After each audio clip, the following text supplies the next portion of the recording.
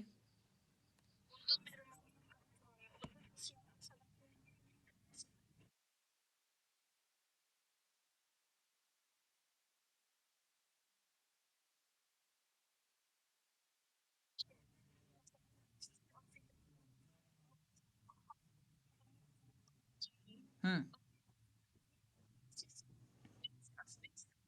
ہوں ہوں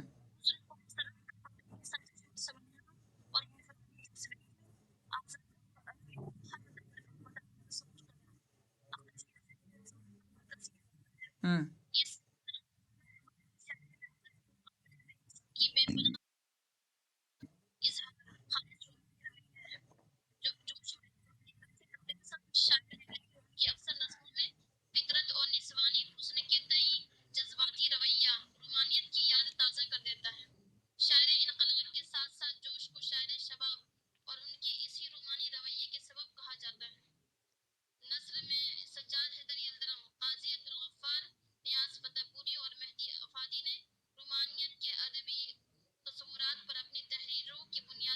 ہوں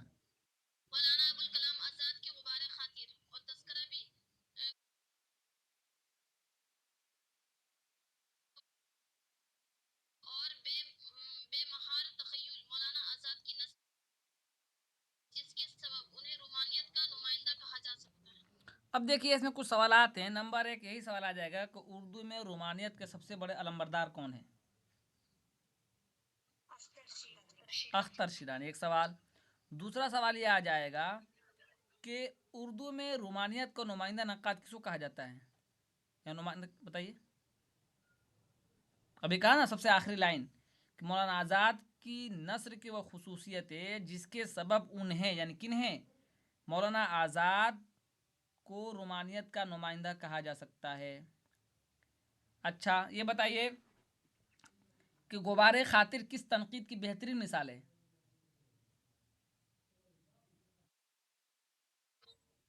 رومانی نثر کی بہترین، اسی طرح تذکرہ۔ یہ آخری پیراگراف ہے، پڑھ ڈالیے اس کو۔ ہوں ہوں ہوں ہوں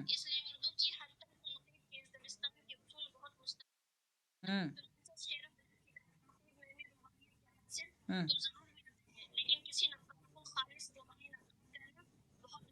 ہوں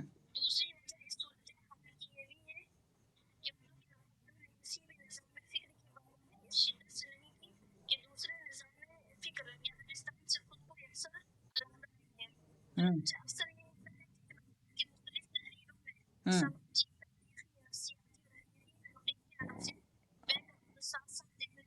ہوں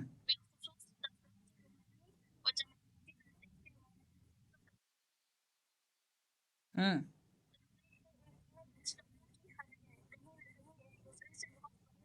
ہوں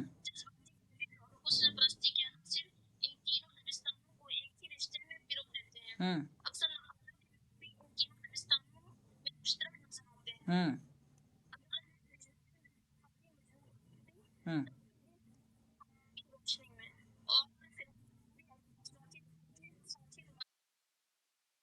چلیے آج کے لیے اتنا کافی ہے، ٹھیک ہے.